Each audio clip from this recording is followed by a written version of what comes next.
कहीं न कहीं ये देश के लिए, हम सब के लिए एक खुशखबरी है कि भारत कोरोना से जीतते हुए आगे बढ़ रहा है। बंधुगण, आज कुछ सवाल हमारे मन में, हमारे मानस पटल में आते हैं। We want to hold the Aam Aadmi Party accountable for whatever happened in Delhi. जो भी दिल्ली में हुआ है उसके लिए कोई अकाउंटेबल है या नहीं, आज ये हम जानना चाहते हैं।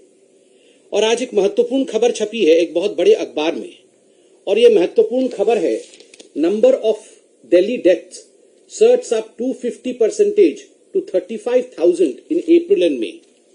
और जो आंकड़े आए हैं, मैं वो आंकड़े भी आपके सामने प्रस्तुत करना चाहता हूं। इस खबर को पढ़ते हुए भारतवासी और खास करके दिल्ली वासी, उनकी आंखों में एक नमी आ जाती है। किस प्रकार से सैकड़ों लोगों की मृत्यु होती है और किस प्रकार से इन आंकड़ों को छुपाया जाता है और कोई भी अकाउंटेबल नहीं है।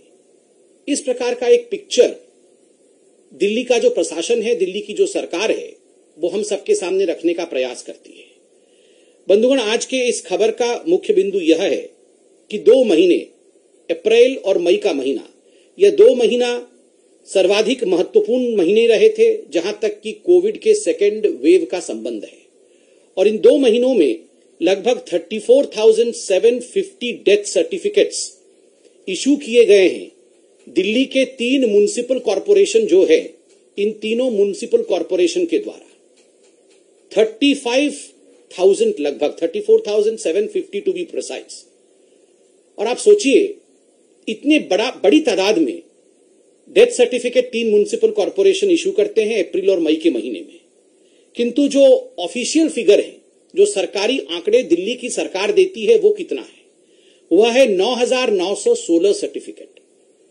कहां तो 35,000 और कहां मात्र 9,000 सर्टिफिकेट दिए गए हैं दिल्ली सरकार द्वारा। एक तरह से अगर ये देखा जाए तो ये 250% इंक्रीज है, 250% इजाफा है संख्या में मृतकों की, जो आंकड़े दिखाए गए और जो वास्तविक संख्या है मृतकों का। बंधुगण, जो ऑफिशियल कोविड फिगर्स 2 महीने के रहे हैं, वो कुल मिलाकर के 13,201 रहे हैं, और जो डिफरेंस होता है म्युनिसिपल कॉरपोरेशन द्वारा दिए हुए आंकड़ों का और ऑफिशियल फिगर्स का, वो होता है 21,549। आप सोचिए, अनअकाउंटेड डेथ 21,000 से अधिक ऐसी मृत्यु हुई है दिल्ली शहर के अंदर जो अभी तक अनअकाउंटेड है, जिनके विषय में कोई हिसाब देने को तैयार नहीं है। कहां से 21,000 लोगों की मृत्यु हुई, कैसे 21,000 लोगों की मृत्यु हुई, वो कौन लोग हैं जिनका दिल्ली सरकार नाम भी लेना नहीं चाहती है। आज मैंने पढ़ा है इस अखबार में कि कुछ महत्वपूर्ण अधिकारियों ने एक मांग रखी है कि दिल्ली में डेथ ऑडिट भी किया जाए। आपको याद होगा किस प्रकार से ऑक्सीजन ऑडिट की मांग दिल्ली में सुप्रीम कोर्ट में हुआ था। दिल्ली की सरकार ने ऑक्सीजन ऑडिट के खिलाफ अपना मुहिम छेड़ दिया था कि हम ऑक्सीजन ऑडिट नहीं चाहते। आज दिल्ली में इस प्रकार का एक, मैं कहूंगा, डिस्क्रिपेंसी हुआ है। जो संख्या दिया गया है और जो वास्तविक संख्या है, एक डेथ ऑडिट के लिए एक्सपर्ट बोल रहे हैं, दिल्ली की सरकार इस पे सफाई दे। बंधुगण, केवल इतना ही नहीं, आपने 2 दिनों से अखबारों में देखा होगा कि जो CFR केस फैटेलिटी रेट होता है, वह पूरे हिंदुस्तान में सर्वाधिक दिल्ली में है। दिल्ली और दूसरे नंबर पर पंजाब आती है। जो दिल्ली की केस फैटेलिटी रेट है वो 2.9% है, और जो नेशनल केस फैटेलिटी रेट है, राष्ट्रीय केस फैटेलिटी रेट है, वो 1.3% है। तो आप सोचिए, लगभग डबल से भी अधिक। राष्ट्र में 1.3% और दिल्ली में 2.9%, डबल से भी अधिक है। क्या कारण है कि इतनी मृत्यु दिल्ली में हुआ है और केस फैटेलिटी रेट सर्वाधिक हमारे हिंदुस्तान की राजधानी में रहा है, जबकि नेशनल एवरेज इससे कहीं कम है? क्या कारण है? कौन इसके लिए जिम्मेदार है? बंधुगण, आज भारतीय जनता पार्टी कुछ दस्तावेजों के साथ कुछ सवाल रखेगी अरविंद केजरीवाल जी के सामने, और आदरणीय अरविंद केजरीवाल जी से हम ये रिक्वेस्ट करते हैं, कोई राजनीति हम नहीं कर रहे हैं, हम एक जेन्युइन रिक्वेस्ट करते हैं अकाउंटेबिलिटी के आधार पर कि आम आदमी पार्टी की सरकार एक श्वेत पत्र, एक व्हाइट पेपर जारी करे जिन सवालों को हम उठाने वाले हैं। पहला सवाल कि क्या आपने फर्ज आंकड़े, क्या आपने झूठे आंकड़े प्रस्तुत किए हैं जहां तक कि मृतकों की संख्या है, नंबर 1। नंबर 2, क्या कारण रहा, क्या कारण रहा अगर समग्रता में और एक लार्जर कैनवस में देखा जाए कि देश का सर्वाधिक केस फैटेलिटी रेशियो दिल्ली में रहा है। इस विषय को हम जानना चाहते हैं और कुछ सवाल आज आपसे पूछना चाहते हैं। अरविंद केजरीवाल जी, मैं आपको यहां बताना चाहूंगा कि दिल्ली एक छोटा सा शहर दिखने में तो लगता है हमारे देश का, it's in fact the pride of India. Delhi Hindustan की राजधानी है और अगर देखा जाए तो हिंदुस्तान की राजधानी ग्लोबली ट्रेंड किया है सर्वाधिक मृत्यु के कारण। एक तरह से क्या कारण है कि हरियाणा दिल्ली से बड़ा होते हुए भी टोटल केस जो हरियाणा में रहे वो 7.55 लाख रहे हैं, 7.55 लाख केसेस हुए हरियाणा में, और वहीं दिल्ली में 14.25 लाख केसेस रहे हैं, जो ऑफिशियल आंकड़े आपके हैं। एक पॉपुलेशन वाइज कम है, आयात वाइज, एरिया वाइज कम दिल्ली में इतने केसेस क्यों हैं और हरियाणा में कंपैरेटिवली क्यों उससे कम केसेस हैं? दूसरी बात है कि आप बार बार अरविंद केजरीवाल जी कहते हैं कि हम थर्ड वेव की तैयारी कर रहे हैं, हम प्रोटेक्शन देंगे दिल्ली को, किंतु अगर ये आंकड़े जो आज आपके सामने हम रख रहे हैं, इन आंकड़ों को आज अगर हम जांचेंगे तो जनता का तो आत्मविश्वास आपके ऊपर है नहीं। People would not have the confidence on you, because आप तो सेकेंड वेव से पहले भी कह रहे थे हम सारी तैयारी कर रहे हैं, हम हॉस्पिटल बना रहे हैं, बेड बना रहे हैं, होम डिलीवरी ऑक्सीजन का करेंगे। अरविंद जी, आप तो होम डिलीवरी ऑक्सीजन का करना चाहते थे, मगर एक्चुअली मुझे कष्ट लग रहा है कहते हुए, होम डिलीवरी आज अल्कोहल अर्थात शराब का कर रहे हैं। शराब के होम डिलीवरी में आप सक्सेसफुल रहे, किंतु ऑक्सीजन के होम डिलीवरी में, कंसंट्रेटर्स के होम डिलीवरी में, दवाइयों की होम डिलीवरी में आप सक्सेसफुल नहीं रहे। और क्यों नहीं रहे, इसका जवाब भी आपको श्वेत पत्र में देना चाहिए। अब मैं कुछ सवाल आपके सामने रखूंगा जो बहुत तीखे हैं, मगर ये आवश्यक है अकाउंटेबिलिटी के लिए, क्योंकि सर्वाधिक जो डेथ्स हुई है वो दिल्ली में हुई है। अरविंद केजरीवाल जी, क्या यह हकीकत है कि जिस समय ये कोविड का सेकेंड वेव दिल्ली में अपने चरम पर था, जानबूझकर और दिल्ली में आपके सरकार के साख को बचाने के लिए आपने टेस्टिंग को कम कर दिया, आपने टेस्टिंग की संख्या को कम कर दिया, क्या यह हकीकत है? नंबर 2, हम ये जानना चाहते हैं अरविंद केजरीवाल जी, पहले भी हमने ये सवाल पूछा था, 2015 और 2019 के बीच क्यों एक भी नया अस्पताल दिल्ली में नहीं खोला गया? एक भी नया अस्पताल नहीं खोला गया, इसका जवाब आप ही को देना पड़ेगा। दूसरा प्रश्न हम ये पूछना चाहते हैं अरविंद केजरीवाल जी, 2013 के पश्चात दिल्ली में 16 ऐसे अस्पताल थी जो अंडर कंस्ट्रक्शन थी, जो तैयारी में थी, उनका उद्घाटन होना था। इन 16 अस्पतालों में क्या कारण रहा जो एक भी अस्पताल फुल्ली फंक्शनल नहीं हो पाया, एक भी अस्पताल पूरी तरह से कार्यान्वित नहीं हो पाया आपके कार्यकाल में? और अगर हुआ हो तो आप इसका जवाब दें। अरविंद केजरीवाल जी, क्या कारण रहा कि 250 बेड के कोविड अस्पताल को आपने कहा हाईकोर्ट में कि हमने कोविड डेडिकेटेड अस्पताल द्वारका में इंदिरा गांधी हॉस्पिटल में खोला है, किंतु जब हाईकोर्ट ने इसकी समीक्षा की तो उन्हें पता चला कि ऐसा किसी प्रकार का कोई इनॉग्रेशन नहीं हुआ है और ये फंक्शनल कोविड फैसिलिटी नहीं है। हाईकोर्ट के सामने आपने इस विषय में झूठ क्यों बोला और देश को, दिल्ली की जनता को और हाईकोर्ट को बरगलाने की कोशिश क्यों की? अरविंद केजरीवाल जी, हम नहीं कह रहे हैं कि अगर अस्पताल सारे खोल दिए गए होते तो कोई भी मृत्यु नहीं होती, ऐसा तो हम नहीं कह रहे, मगर हम बिल्कुल कह रहे हैं कि आज अगर दिल्ली में, जैसा कि आपने कहा था 30,000 बेड आप बनाएंगे, अगर आपने 10,000 बेड भी अधिक बनाया होता तो कुछ लोगों की जान तो बचती, 10,000 लोगों की तो जान बचती। 10,000 लोगों के परिवारों को, 10,000 लोगों के बच्चों को कौन जवाब देगा? आपको जवाब देना होगा अरविंद केजरीवाल जी, क्योंकि आप चुने हुए सरकार हैं। अरविंद केजरीवाल जी, एक और प्रश्न है वेंटिलेटर्स को लेके, क्या कारण रहा कि 2020 जुलाई 2020, पिछले साल 2020 से अप्रैल 2021 तक एक भी वेंटिलेटर आपने नहीं खरीदा, और अब जो भी अस्पताल में वेंटिलेटर्स नए लगे हैं दिल्ली में वो पीएम केयर्स के माध्यम से प्रोक्योर्ड है, एक भी वेंटिलेटर दिल्ली की सरकार ने नहीं खरीदा। चौथा सवाल अरविंद केजरीवाल जी ऑक्सीजन प्लांट को लेकर है। हमने पहले भी सवाल पूछा था, फिर से पूछ रहे हैं। आपने 1 महीने पहले, बल्कि आज 1 महीने 15 दिन हो गए, आपने कहा था कि 44 ऑक्सीजन प्लांट्स दिल्ली में लगेंगे। आपने अभी तक हमारे प्रश्न का जवाब नहीं दिया कि कितने ऑक्सीजन प्लांट लग गए।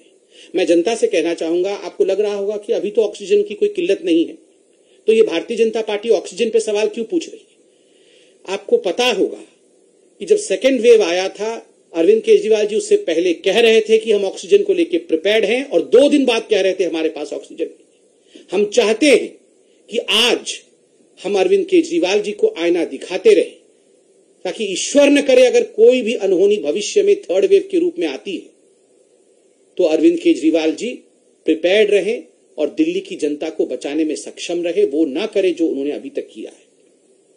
ऑक्सीजन मिसमैनेजमेंट को लेकर जो आप लोगों की लॉजिस्टिक में गलती रही है, हम जानना चाहते हैं इस श्वेत पत्र में ऑक्सीजन मिसमैनेजमेंट को लेकर केजरीवाल जी कि आपने सुप्रीम कोर्ट में ऑक्सीजन ऑडिट को लेकर मना क्यों किया था, और जब ऑक्सीजन ऑडिट की बात हुई तो तुरंत आपने ये क्यों कहा कि अब हमारे पास एक्सेस ऑक्सीजन है और जो प्लांट्स हमें ऑक्सीजन सप्लाई कर रही थी वो हमें सप्लाई करना बंद कर दे या उन ऑक्सीजन को डाइवर्ट करना शुरू कर दे। 2 दिन के अंदर ऐसा क्या परिवर्तित हो गया? क्या यह सच नहीं है कि कहीं ना कहीं ऑक्सीजन ऑडिट के नाम को सुनते ही आपको लगा कि सच का भांडाफोड़ हो जाएगा और आपने एक यू टर्न लिया? इसको आप जरूर व्हाइट पेपर में मेंशन करें।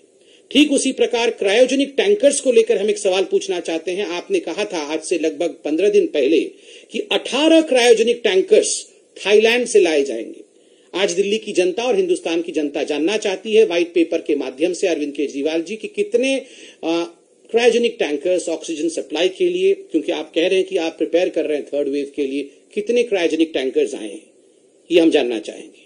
और ठीक उसी प्रकार एक आज अखबार में, दूसरे बड़े अखबार में यह भी छपा है जो हमें बहुत इनसेंसिटिव लगा, और हम आपके मंत्री से भी ये पूछना चाहते हैं कि आप देख सकते हैं, आप इंडियन एक्सप्रेस में एक बड़ा एक महत्वपूर्ण खबर छपा हुआ है जिसमें गोपाल राय आपके महत्वपूर्ण मंत्री हैं और कोविड के विषय को संभाल भी रहे हैं। वो कह रहे हैं कि Delhi saw oxygen shortage, only solution is to plant trees.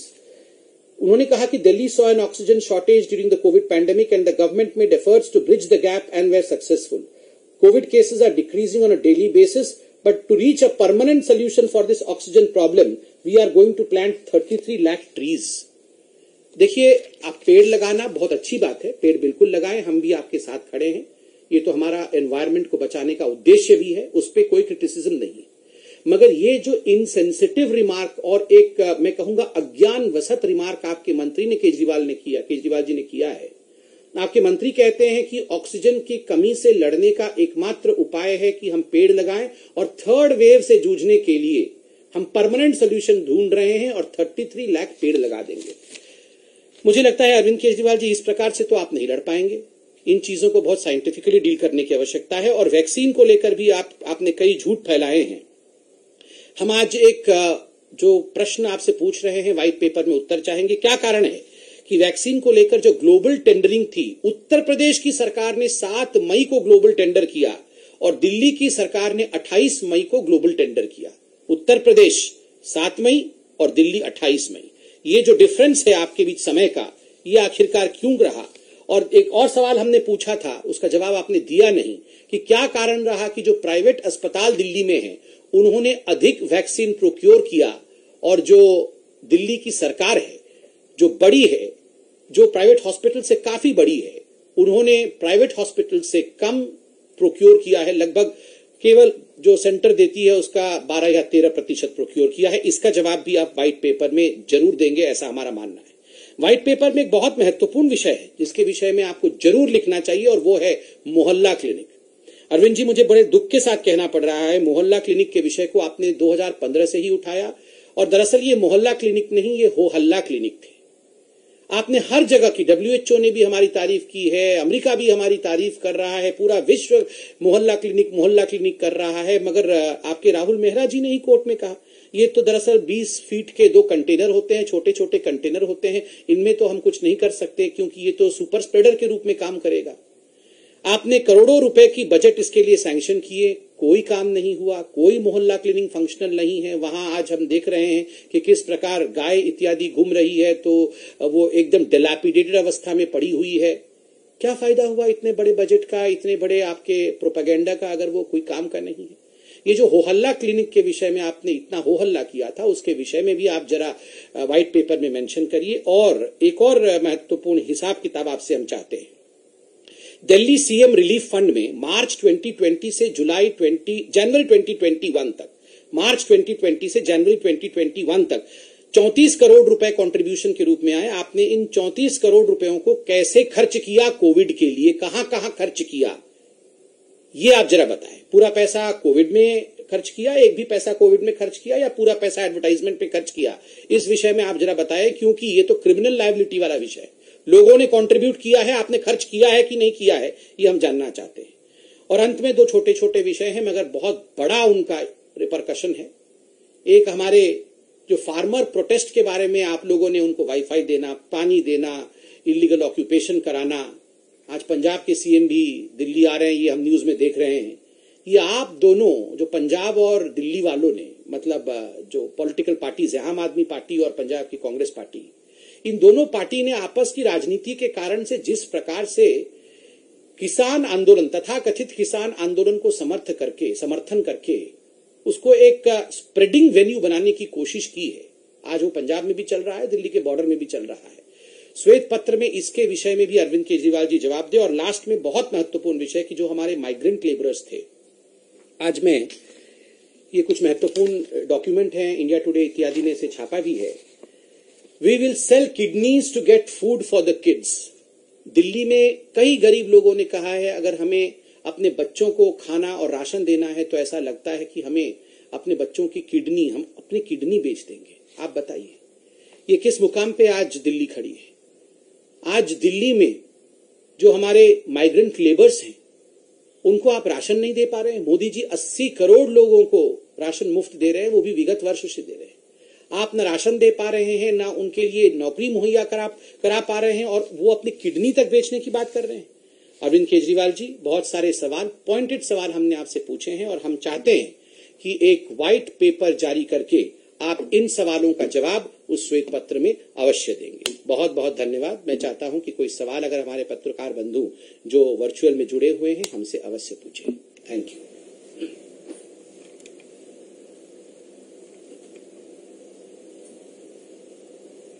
Yes, Mohit ji, I can hear you. Please go ahead with your question.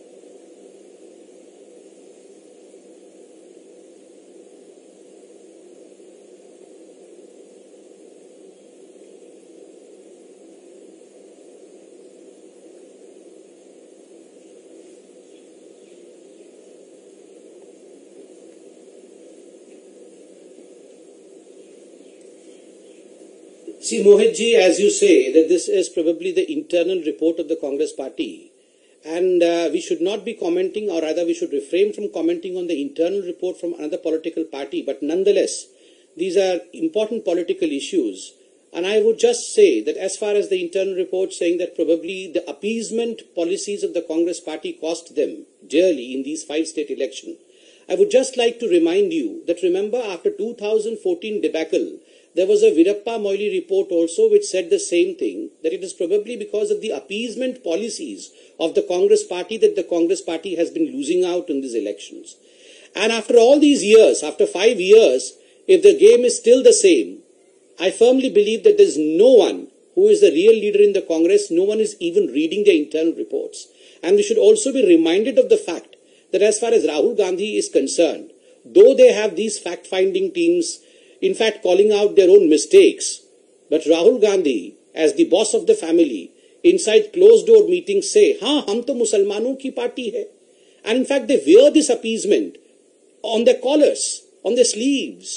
जहां तक कांग्रेस पार्टी का सवाल है, आपने कहा कि ये जो रिपोर्ट है, यह इनके पार्टी का इंटरनल रिपोर्ट है, और चूंकि उनके पार्टी का एक आंतरिक रिपोर्ट है, उस पे हम कमेंट करना नहीं चाहेंगे, मगर फिर भी राजनीतिक दृष्टिकोण से इतना अवश्य कहना चाहेंगे कि 2014 के इलेक्शन के हार के पश्चात भी कांग्रेस पार्टी में वीरप्पा मोइली जी की रिपोर्ट ने ठीक यही कहा था कि तुष्टीकरण और अपीजमेंट के कारण कांग्रेस की हार हुई है, और उसके बाद लगातार कांग्रेस हारती रही है। और आज पुनः अगर वही बात 2021 में इतने वर्षों के बाद पुनः दोहराया जाता है तो कहीं न कहीं ये बात स्थापित होती है कि एक तो कांग्रेस में कोई लीडरशिप नहीं है जो इन इंटरनल रिपोर्ट का अध्ययन भी करता हो, और दूसरा, देश की संप्रभुता, देश की सुरक्षा कांग्रेस के लिए मायने नहीं रखता, क्योंकि कांग्रेस के उस समय के तत्कालीन अध्यक्ष ने बंद कमरे के अंदर तो ये कहा ही था, हाँ हम मुसलमानों की पार्टी है। तो इसलिए AIUDF या फिर ISF के साथ जो गठबंधन कांग्रेस का रहा है, ये रवैया उनका शुरू से ही रहा है। कोई और प्रश्न? प्रज्ञा जी, हाँ प्रज्ञा, हाँ शैलेंद्र जी पूछ लीजिए, इसके बाद प्रज्ञा जी का।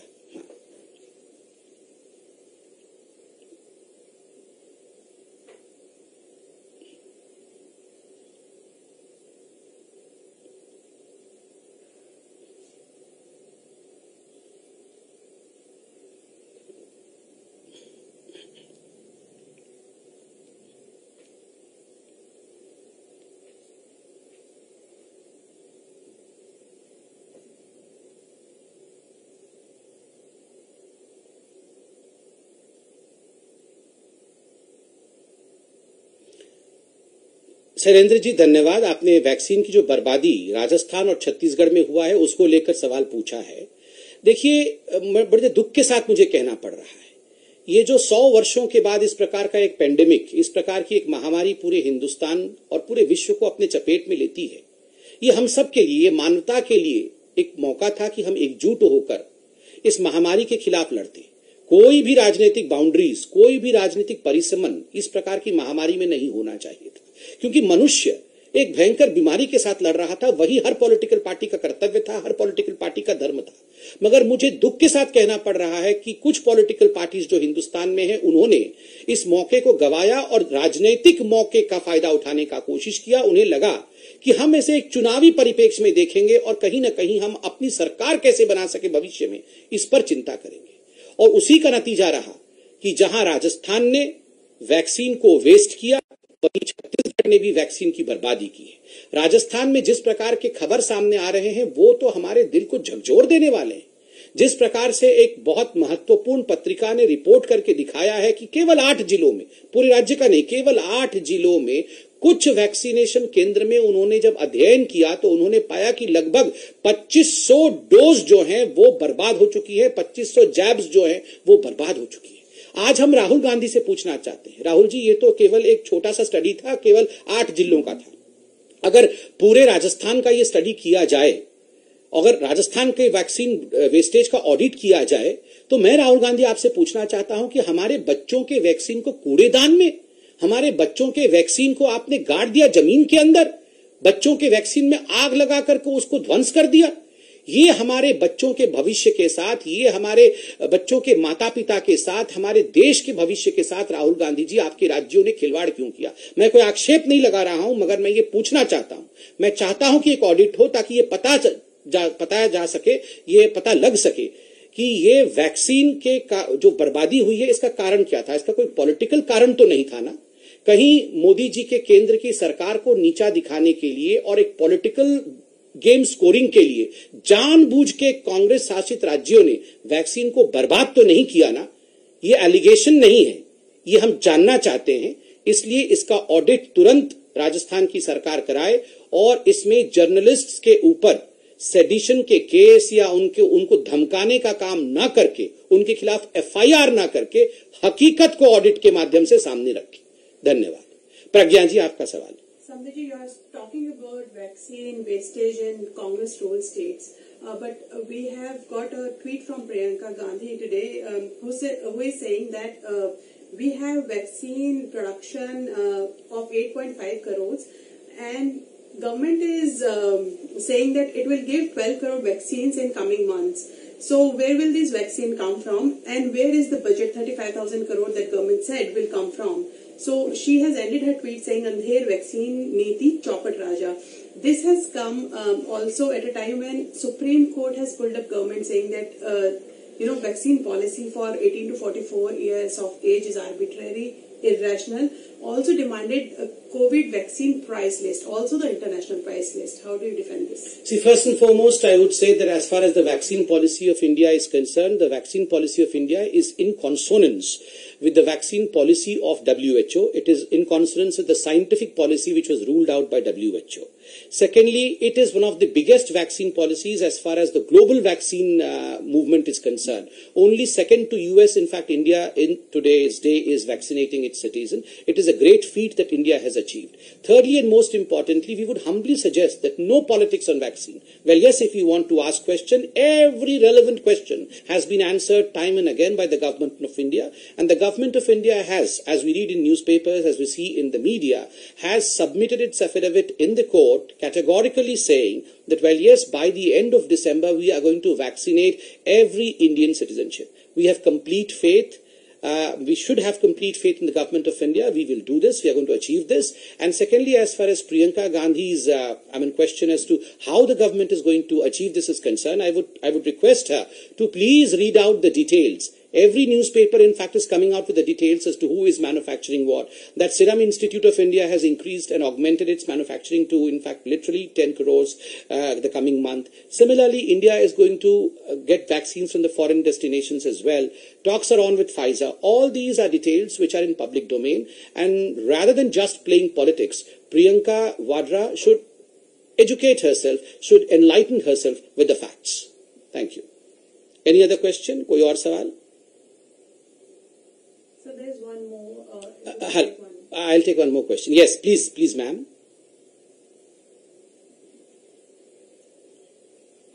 हाँ सर्जना जी नमस्ते.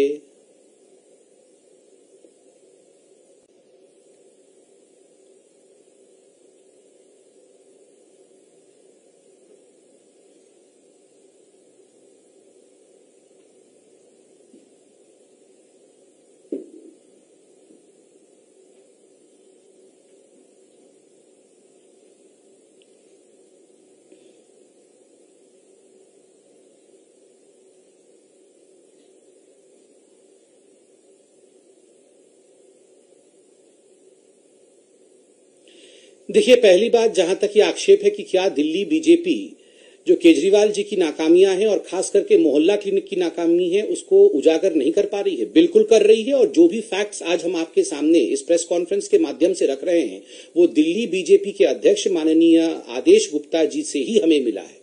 बहुत मेहनत करके ग्राउंड रिपोर्ट तैयार करते हैं दिल्ली बीजेपी के हमारे नेता, और वो ग्राउंड पे जाके जो वीडियोस उन्होंने जारी किए हैं मोहल्ला क्लिनिक का, उसका तो हमने केवल एक छोटा सा रूप यहां रखा है. हम चाहते हैं कि इसका जो विवरण है वो खुद अरविंद केजरीवाल जी श्वेत पत्र के माध्यम से करें. और रोज हम अखबारों में पढ़ते हैं कि किस प्रकार से दिल्ली बीजेपी अरविंद केजरीवाल जी के जो झूठ है, जो नाकामियां हैं, उनको उजागर कर रही है. मगर सेंट्रल बीजेपी भी इसे उजागर इसलिए कर रही है क्योंकि दिल्ली केवल एक राज्य या यूनियन टेरिटरी के रूप में देखा नहीं जाना चाहिए. ये हमारे देश का शान है, ये हमारे देश की राजधानी भी है. और अरविंद केजरीवाल जी जिस प्रकार का प्रोपेगेंडा कर रहे हैं, हमें उनसे सिर्फ इतना ही इल्तिजा है, उनसे इतनी ही हमें शिकवा है कि वो केवल प्रोपेगेंडा ना करे, व्हाइट पेपर भी जारी करे और जो हकीकत है उसको बयां भी करे. धन्यवाद. प्रज्ञा जी, आप कुछ और पूछना चाहते थे? Sir, I want to ask you because there is already a struggle between Bengal and center as well, but there are also political statement coming from both sides regarding everything. So now TMC leader Abhishek Banerjee has called for invoking Disaster Management Act against PM Modi for holding big rallies during COVID times. How do you see this statement? देखिए, मुझे लगता है जिस प्रकार से एक राजनीतिक लड़ाई बंगाल के अंदर करने की कोशिश की जा रही है, ये उचित नहीं है. यह समय डिजास्टर का है, इसलिए सभी को नियम और कानून के हिसाब से काम करना चाहिए. चूंकि इस विषय पर कानून अपना काम कर रही है, मुझे लगता है भारतीय जनता पार्टी के प्रवक्ता के नाते मुझे इस पर अधिक कमेंट करने की आवश्यकता नहीं है. मगर जिस प्रकार ममता बनर्जी ने विगत कुछ दिनों में वायलेंस, चाहे वो वायलेंस हो जो बीजेपी के कार्यकर्ताओं के खिलाफ हो रहा है, चाहे वो यश जो साइक्लोन हुआ है उसके मैनेजमेंट का विषय हो, इन सभी विषयों में जिस प्रकार से उन्होंने दोहरी नीति अपनाई है, ये पूरा हिंदुस्तान देख रहा है. मैं इसका राजनीतिकरण नहीं करना चाहता हूं क्योंकि ये पूरा विषय कानून के दायरे में है और एक्सपर्ट्स इस पे कमेंट कर रहे हैं. धन्यवाद. और कोई सवाल है? Thank you so much friends. Thank you.